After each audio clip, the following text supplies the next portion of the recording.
When I stepped between the legs of the poor student to humiliate him, the system notified me that he was the villain. Later, I stopped humiliating him. I started avoiding him whenever we crossed paths. The way he looked at me grew increasingly strange. Later, I saw him grabbing the system and demanding, "Why isn't she flirting with me anymore? Did you fucking reveal my identity?" Hello, everyone. Welcome to my channel. Subscribe us to read wonderful novels every day. Now the story begins. I'm the cannon fodder rich heiress in this book. My family has been wealthy since my great-grandfather's generation. To avoid becoming a spoiled heiress, I've known since childhood not to start a business and to stay away from the main characters. But helplessly, the world revolves around the male lead and the female lead. Even money is no exception. So when my father became friends with the male lead's father and proposed arranging a marriage between us, I firmly refused. Isn't this just too much like the classic villainous rich girl character sacrificed for the sake of the plot? I am a supporting character, and I've long been aware of my role. I am a passerby, insignificant and easily forgotten.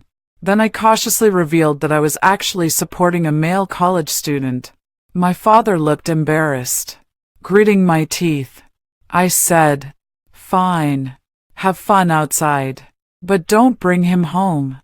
To make it seem like I really was keeping a male college student, I started searching around the school for a male student in need of financial support, one who had no connection to the main group. Just as I stepped out of the classroom, someone tapped me on the shoulder.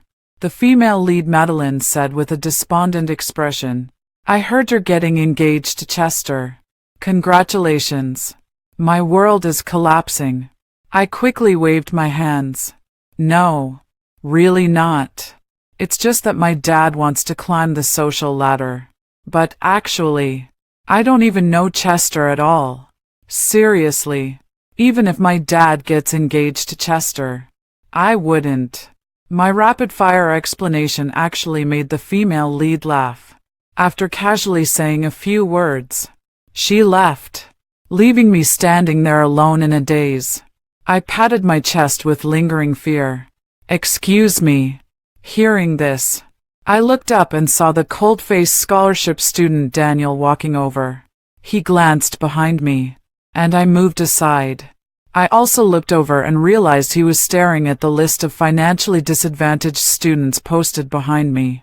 The first line was his name, Daniel. His eyelids lowered in deep thought.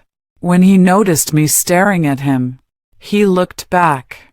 His deep-set, handsome eyes, those beautiful dark pupils, were fixed on me. It suddenly occurred to me that I must have seen him before. On my 18th birthday, during a sudden storm, I had ordered a cake, but many delivery drivers were unwilling to take the order. Later, a lean figure braved the typhoon to deliver the cake. At that time, my friend and I were inside opening champagne to celebrate the coming-of-age ceremony when he delivered the cake. Whether intentionally or not, our eyes met, and I thought he might be expecting a tip. He was completely drenched and didn't step onto the carpet. He could only stand on the tiled floor at the entrance and hand over the cake. So I tipped him 1,000 yuan on the food delivery platform. After the college entrance exams ended, I went to a bar with a group of friends. Under the dim lighting, he held a slender menthol cigarette in his hand, smoke curling up, revealing only an exceptionally handsome face. At that time, a friend asked if I wanted to pick him. I pushed my friend away in fear and said, "No, I think it's dirty." Memories came flooding back. So he was the impoverished student Daniel, living so miserably. He definitely isn't part of the main cast. This world must be some kind of elite political romance, where the male lead's father has 2 bars on his shoulder. The female lead's mother also seems to be a prosecutor or similar role. The devoted second male lead is my poor, unlucky childhood friend, whose father is the chairman of the Chamber of Commerce. Overall, Every member of the main cast is someone of status and reputation. Daniel now glanced at me very impatiently and was about to walk away. I quickly stopped him. $600 a month. That probably isn't enough. His eyes were deep and dark, unfathomable at a glance. So, he looked at me coldly. Let me sponsor you then. Or in other words, I want to be your sugar daddy. He looked at me in astonishment. Finally, he spoke. No, please. I'm dirty. It was utterly mocking. Only after he walked away did I snap out of it. So he did hear it back then. Feeling guilty, I had the butler follow him for several days. I discovered he was still working part-time at that bar. Looking at the photos the butler sent me, Daniel wore a black satin shirt with 2 buttons undone, his smooth neckline faintly revealing collarbones beneath, making him look utterly irresistible. But strangely, no one called him out. Sigh. I apologize for casually judging whether a hardworking student doing part-time jobs was dirty or not. That day, I was getting a SPA at the beauty salon. The butler suddenly called me, saying Daniel was in trouble. Upon hearing the words, someone slipped him an aphrodisiac. I didn't even change out of my bathrobe and sped off in my car. Oh dear. Poor hardworking male college student earning his way through school, about to be devoured without a trace. Oh no. Oh no. Is it really going to get dirty from now on? When I rushed over, the butler pointed to the private room inside, hesitating to speak. As soon as I pulled open the door of the private room, I was stunned too. Daniel, his black satin shirt was unbuttoned, revealing the abs on his waist. My eyebrow twitched. His face was flushed red, suppressing a humiliated expression while still trying to maintain composure. Get out. I walked over and patted his face, calling out, Daniel, don't touch me, he said with his mouth. Yet his dark, smoldering gaze betrayed his obvious arousal. Leave now. But his iron grip on my shoulders showed no intention of letting me go. My hand brushed against his exposed chest, and he let out an unguarded groan. Poor students are so pitiful. On the way to the hotel, he remained silent, but the sweat had already soaked through his shirt. The door swung open, and he abruptly pinned me against the wall, his scorching breath brushing my ear as he rasped in a voice rough beyond recognition, Do you want to keep me? I thought he must have lost his mind. My heart pounded like a drum as I feigned composure and patted his cheek. Daniel, do you know who I am? He chuckled darkly, his eyes shadowed. I do. The young miss who wants to keep me. Full of sarcasm. I don't know who drugged Daniel, but the current situation is that only I can save him. Before the words even finished, he felt something scorching press against his thigh. With a muffled groan, he suddenly let out a low laugh. Sweat-drenched bangs fell before his eyes, casting shadows where those pitch-black pupils looked terrifying. I said with lingering fear, Does this count as taking advantage of someone in a vulnerable position? It does. He seemed unable to hold back any longer, gripping the back of my head with painful force as his lips pressed down. I was like a drowning fish, relying solely on him for water and oxygen. When his hand slipped under my clothes, I was startled to find his palm covered in clammy sweat. Though clearly impatient under the influence of the drugs, he still let me go. Aren't you supposed to be keeping me, miss? His voice was completely hoarse, as if in defiance. His dark pupils were heavy with desire as he said, Come here. Swallow it. Eat. Eat. Eat. That's all you ever think about. I glanced down and scratched my head. Maybe you can hold on a little longer. The doctor will be here soon. Caught off guard, his expression darkened.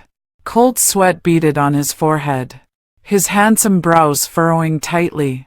Should I help you with my hands? Daniel, Do you realize what you're saying? His eyes were filled with confusion, mingled with shame and grievance. He looks like a virtuous beauty being teased, and a surge of wickedness rose within me. Anyway, he's not in his right mind now. Any antidote will do. Never mind. I'll call the butler and tell the doctor not to come. My bathrobe is very convenient. It opens with just the slightest tug. Daniel had already undone his top, which was quite convenient. 5 times in one night. My back is about to break. The next day, as I got up holding my waist, I handed Daniel a black card. Give me a waist rub. I clearly understand Daniel's current complex state of mind, and I also clearly know the responsibility that comes with taking complete advantage of someone. He didn't take the card, didn't even say a word, silently got out of bed to wash up, then came out bare-chested with just a towel wrapped around his waist, picked through the items on the floor, lifting his thoroughly ruined clothes. When he looked at me, I put on an innocent face. I swear to heaven and earth. You tore it yourself yesterday. My voice was hoarse beyond recognition, as if it had been scraped by sand. It was a clear indication of what had happened between the two of us last night. How we had tangled and stirred. How our fluids had mingled. Daniel's ears suddenly turned red. Finally made up my mind and slowly handed me a glass of water. So innocent. Just a bit silly. Even after being taken advantage of. Still reluctantly hands over water. I drank the entire glass of water in one gulp. Want some more? This was the first thing he said to me the next day after working hard all night. Poor thing. Not knowing what was wrong with that sentence. His ears turned red again. More. I deliberately teased him.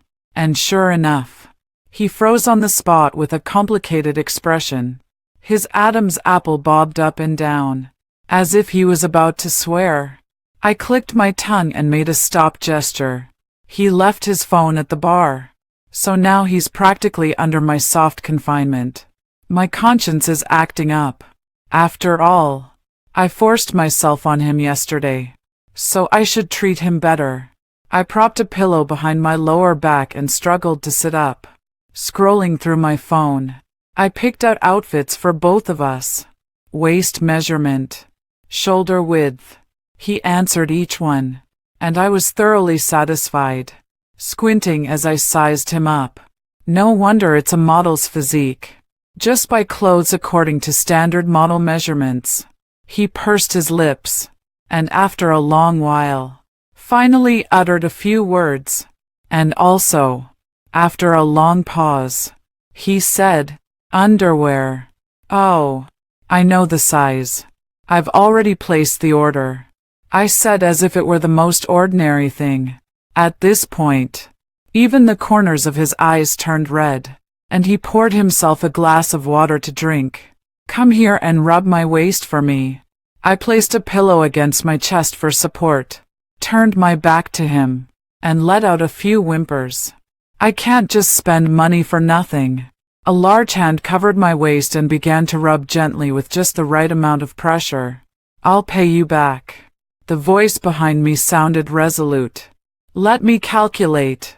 The coat is 150,000. The innerwear 50,000. The pants 200,000. The shoes 60,000. And the underwear 5,000. The hand around my waist paused. When do you plan to repay me? Oh, and last night's hotel was 4,000. You. He pinched my waist hard. I let out a soft gasp. With a swift turn, I pinned him beneath me and said with deliberate malice, I know you don't like being kept, but can you even afford to refuse? Daniel, I just want to have fun. What's wrong with that? As a young lady, if I want to keep you, how dare you refuse? A sudden force flipped me at the waist, reversing our positions. I was pinned beneath him. I don't want to. His voice sounded muffled. As soon as he finished speaking, I kissed him fiercely. Question. You don't what? Daniel word by word. With pleasure. All right. I kissed him again, and his entire body turned red. You should have said with pleasure earlier. I just had the butler settle your grandmother's medical bills. The way he looked at me grew increasingly complicated, as if lost in thought. After a long while, he finally stopped talking and just kept rubbing my waist. I kissed the corner of his lips again. We'll end this relationship in 3 years. He remained silent, because in the original plot, the male and female leads got married 3 years later, and I, this cannon fodder supporting female character, also became a stumbling block on their path of love, ending up bankrupt and homeless on the streets. I was completely in the dark. Wasn't it said that our family had billions in assets? How could it collapse just like that? After breakfast, we all got dressed. Daniel walked out of the bathroom awkwardly, and my eyes lit up. TSK, TSK, TSK. What a waste not to be a male model with that figure. I and the still silent Daniel returned to school, just in time to witness someone confessing their feelings. A sea of white roses complements the jacaranda blossoms on the tree branches. Chester took out a jade bracelet and whispered something to Madeline. The male and female leads radiate such brilliance that it's almost blinding. The others, like NPCs, kept expressing their envy and cheers non-stop. I was just about to leave when I locked eyes with Madeline in the distance. I immediately acted like the other NPCs, cheering. The campus belle and heartthrob are finally together. You two must be happy. Hearing my robotic-like remark, Daniel gave me a faint glance. The corners of the mouth curled up. Oh no. Oh no. Madeline is coming over. I nudged Daniel beside me. Quick. Quick. Bless them. Daniel crossed his arms and didn't move a muscle. I smiled and said, Congratulations to you. Madeline looked past me at Daniel behind me. What a coincidence. Do they know each other? Daniel couldn't have some hidden identity, could he? I turned around and looked at Daniel, who showed no particular expression. Was it just my imagination? Madeline looked at me and said, He is like this. I hope the two of us won't be a burden to you. I waved my hand. Of course not. With that said, Chester also came over. Nicola, what are you doing here? His tone was far from friendly as he frowned at me and continued, Why did you have to show up here of all places? What exactly are you trying to do? I've told you long ago that our engagement means nothing. If it weren't for the fact that he's the male lead, I would have rolled my eyes so hard they'd flip to the back of my head. In fact, I also rolled my eyes quickly. This is a school. I paid tuition. Can't I be here? Feeling that my tone was a bit harsh towards the protagonist, I quickly changed the subject. And congratulations to both of you. Oh, and please also let Uncle know that our engagement is off. I linked arms with Daniel right in front of him. Please don't mention the engagement anymore. My boyfriend might get jealous. Thankfully, at this critical moment Daniel didn't push me away. But as they left, I faintly noticed Madeline's eyes were slightly red. Was it because she was too happy? Daniel took my black card and promised to handle my dad for me, with billions in assets, enjoying handsome men and luxury mansions. Even a cannon fodder supporting female character can have her springtime. I just got a new designer bag and was about to check in at a trendy hotspot when I spotted Madeline with Daniel. I still have to queue up to buy this matcha mousse. They've already started eating. Madeline was talking to Daniel, and Daniel leaned in to listen, very attentively. Yes, he was really attentive, daring to provoke the female lead. You really have a death wish. I sent Daniel a message. See you at the apartment. This is the small apartment I bought near the school. I've had Daniel come over to clean for me a few times. The moment he stepped inside, I slapped him across the face. He didn't dodge either. Just looked at me in silence. No words for me, but so much to say to the female lead. He actually had in his hand the matcha mousse from the shop I'd been craving. I snorted coldly. Leftovers. Without waiting for his reply, I kicked the cake out of his hand. Grabbing his collar, I forced him to bend down and look at me. You talk to the female lead with patience and your head bowed. But why do you stand so straight when talking to me? He said. You saw it. Daniel spoke in a low, hoarse voice, as if concealing some emotion. Do you have anything else to say? I confronted him. How utterly lacking in professional ethics. At the very least, I'm his patron, right? It's bad enough that he doesn't try to please me, yet he went behind my back to eat matcha mousse, and had it before his patron did. He still wouldn't say a word. I kissed him fiercely. He frowned slightly but still didn't push me away. I chuckled inwardly. This guy still knew the difference between a one-time matcha mousse and a lifetime supply of matcha mousse. I lifted his shirt and did whatever I pleased with his chest muscles. Down his pectorals, abs, and then slowly lower. Daniel often gazes at me with a frown, as if thinking I'm terrible. I'm not sure if it's disdain or disgust. His gaze is scorching, almost burning me. Even as I toy with him now, it feels like I'm the one beneath him.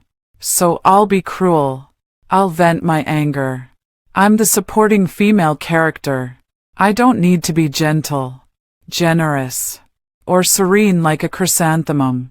I'm not the protagonist in the traditional sense. I can be wicked. I can be arrogant.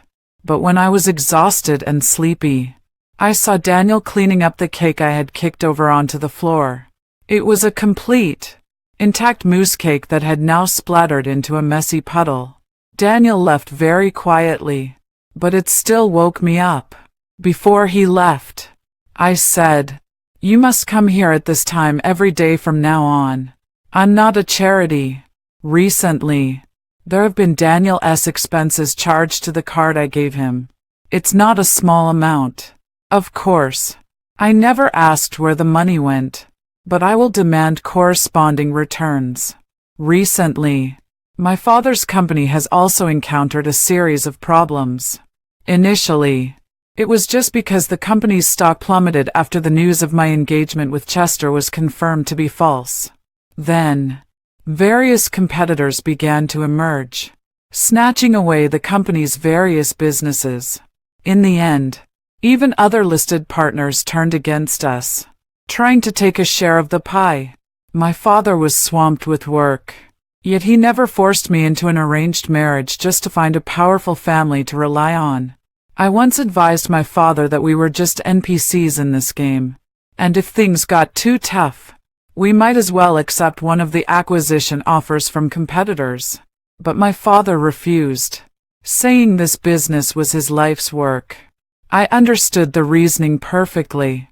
My father's business decisions were already the optimal solution from every possible angle. But we are just supporting characters. We've been kicked off the table by the main cast. We can't solve this.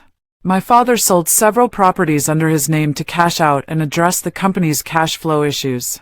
When I went to sell my car, I encountered Chester's father. It seemed like he had come specifically to wait for me, still unwilling to consider the marriage alliance. "Miss." I glanced at him impatiently. To be honest, with so many enemies suddenly targeting our company, it's hard to believe he didn't have a hand in it. But I can't understand why, even at this point, he still insists on me marrying into another family. I asked, "What benefit does my marriage to Chester actually bring you?" Chester's father smiled and said, "This is the plot you should follow, isn't it, Miss Jiang?" I parted my lips, wanting to ask something. He snapped his fingers, and like a god, scenes began flashing through my mind, mostly about my dad. The company went bankrupt, and my dad was buried in debt. but he made sure I was kept out of it. The final frame froze on my father standing on the rooftop. The mysterious figure raised an eyebrow and said emotionlessly, "Do you know about the butterfly effect? In the original ending, this character didn't have to die. But because you didn't follow the plotline, the protagonist's personality became less developed due to your actions. So, additional plotlines emerged. Nicolette, it's you who caused this character's death." I opened my mouth, but no sound came out. "I know what you want to ask. I'm the system. You can think of me as the god of this world." Daniel accidentally let sweat drip from his face into my eyes. My unfocused pupils reacted to the sweat. I started crying. Daniel stopped everything to find me tissues. "I'm sorry. Daniel probably thought he had hurt me. His apology only made me cry harder. I clung to his back muscles and sobbed uncontrollably. Woo-woo. Why am I not the main character? Wah. Daniel. I'm getting engaged. I'm speaking incoherently. Why do they get to do whatever they want? My existence is just to flesh out their character development. Wah. I'm so pitiful. Exhausted and sleepy. I lay down on Daniel's pecs and fell asleep. Before drifting off, I thought, Daniel is the truly pitiful one. At least I'm a wealthy supporting female character. He's just a handsome NPC with no money. And I kept taking advantage of him over and over. When I woke up, I didn't see Daniel again. In the empty room, I stared blankly at the ceiling. I suddenly laughed to myself. He seems like a specific NPC, with a fixed timeline of events, and we basically only meet in bed during specific time periods. There are several missed calls on my phone, all from my dad. I thought to myself, oh no, what's happened now? Quickly took it over. Dad, what's wrong? Sweetheart, we still didn't win the bid. This port construction project was our company's last chance. My father let out a sigh. There was silence on the other end of the line for a few seconds before the voice said, "How about I send you abroad to study? Don't come back for these few years."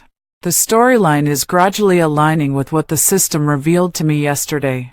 I took a deep breath. Dad, I want to marry into the Chester family. How ironic. The male and female leads' characterizations and romantic arcs need to be enriched and fulfilled by a supporting character like me. Use my ruthlessness to highlight their resilience and kindness. Make me ignorant and narrow-minded, to fulfill the greatness of their love. Use my one-dimensional supporting character persona to highlight their perfect protagonist image. My dear, business matters have nothing to do with those things. Don't do this for your father. I barely managed to steady myself. Dad, I like Chester. I love him. Word by word. Very sincere. As the words faded, Daniel walked in, carrying a bowl of wonton soup. I hurt you last night, so I just made a bowl of wontons. Would you like some? The voice was neither too loud nor too soft, just enough to carry through the phone. Faint static crackled on the other end of the line before a hesitant voice finally spoke. Sweetheart, maybe you should break things off with that person outside first. Then the call ended. Daniel, shouldn't you have left by now? I took the wonton from him. Daniel handed me a cushion to make me sit more comfortably. You heard it. My family is almost bankrupt. I can't afford to keep you anymore. The look he gave me wasn't exactly happy, but it wasn't disappointed either. It's just faint. Still feel like it's my terrible gaze. I sighed. Don't look at me with that expression. I'm not as pitiful as you think. At least I can still be a wealthy socialite. Let's go. Daniel, you must have noticed the black card hasn't been working lately. I absent-mindedly nibbled on the wontons. Daniel pondered for a moment before speaking. What about my compensation for lost youth? You're out of your mind. I blurted out. I don't know, Daniel was on something or what. And you're still asking me for money at a time like this. I don't have any money, I said angrily. Let me work at your company and pay me a salary, Daniel said very sincerely, without any hint of joking. Nor was there any intention to discuss it with me first. It seems he's made up his mind to come work at the company. From what I know, although he comes from a poor family, his academic performance is excellent. It's completely obvious now that my family's company is just an empty shell, teetering on the brink. I frowned, but my family's company can barely afford to pay salaries anymore. He took the empty bowl from my hand and squeezed my fingertips. He said, I can afford it. My fingertips tingled, and so did my heart. So, do you still want to break up with me? He indeed heard it. I kicked him and scolded softly. Massage my waist for me. Whether to break up or not isn't your call. It's my call. The next day, I heard from my dad that Daniel had gone to work as the chairman's assistant. Since the system wants everything to return to normal, back to the original storyline. Since he told me I could trigger the butterfly effect, then I'll make this world even more chaotic. First, I'll call the female lead Madeline to make it clear that I want to marry the male lead Chester. The reason is I've liked you since college, but you've always loved Chester. So I'm jealous. I'm insane. Since I can't have your love, I'll take the one you love. Upon hearing these words, Madeline froze for several seconds.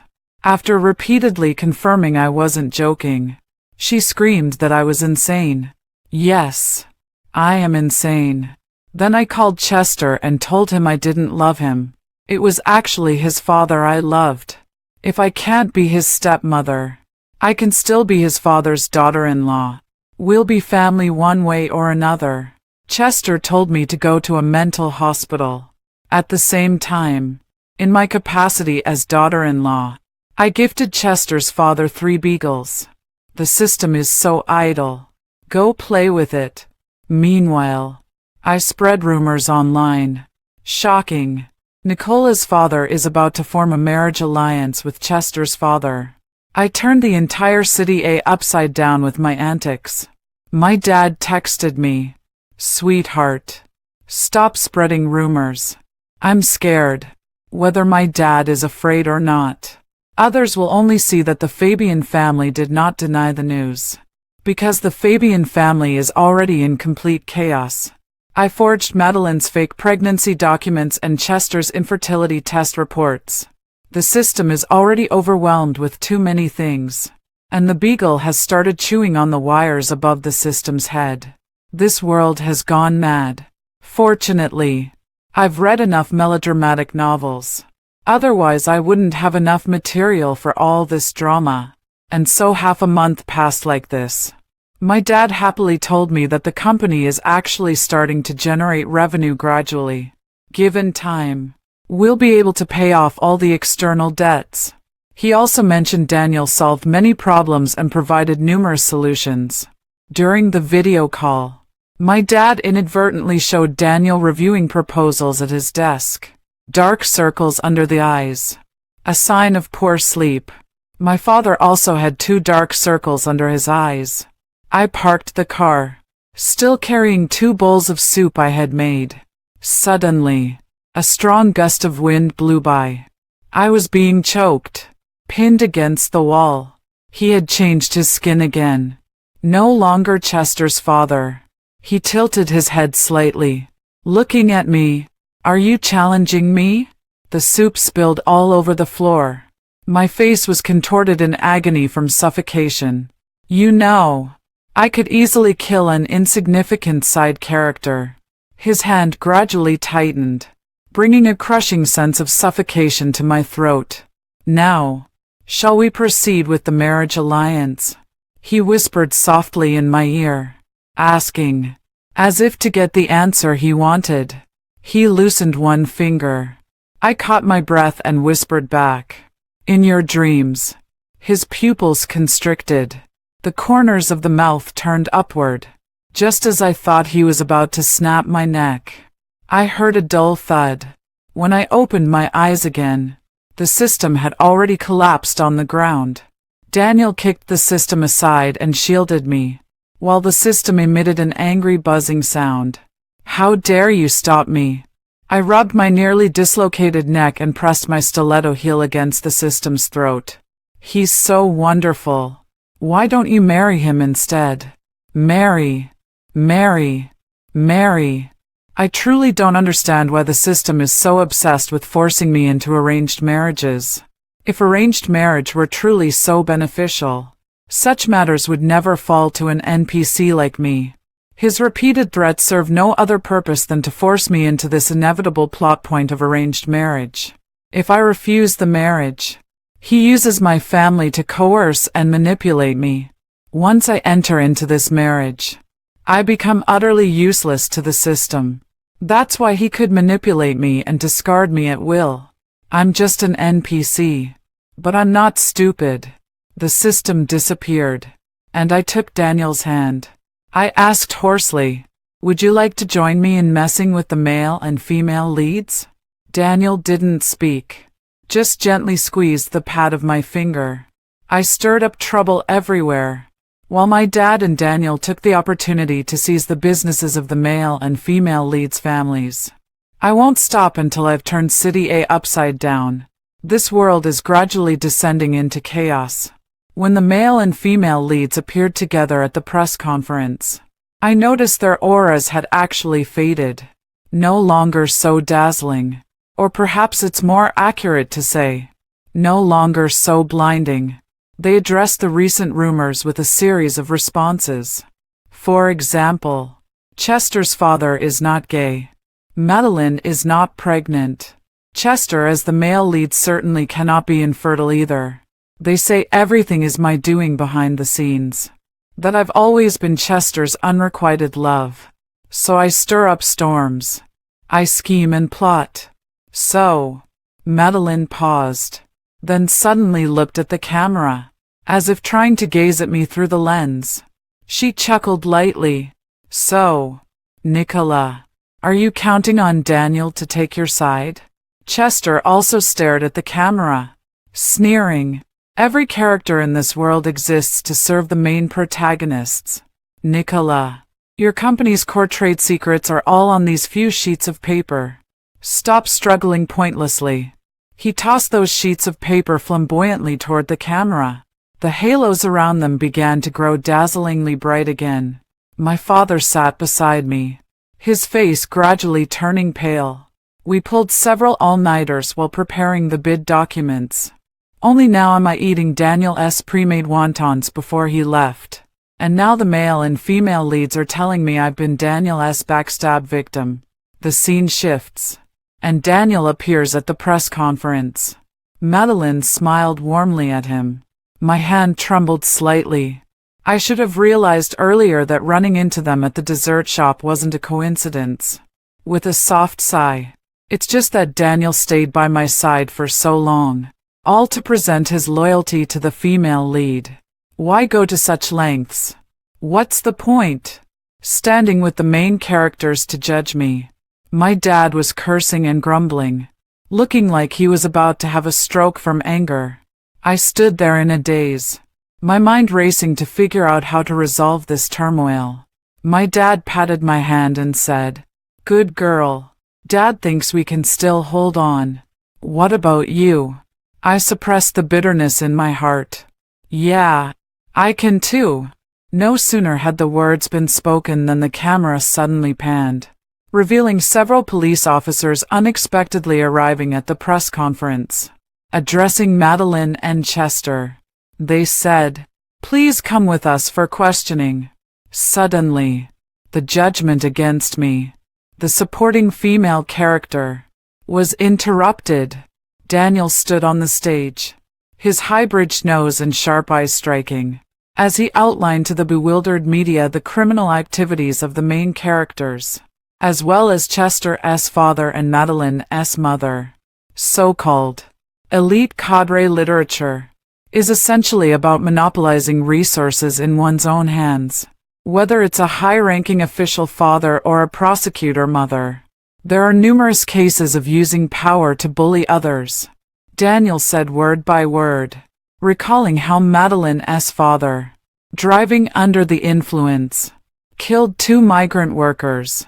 Unfortunately, they were Daniel's parents, Madeleine's prosecutor mother, to cover up her husband's drunk driving, fabricated a false mental illness record for Daniel's parents, even blaming them for not following traffic rules. So the authorities, out of humanitarian considerations, compensated them with $100,000. That very day,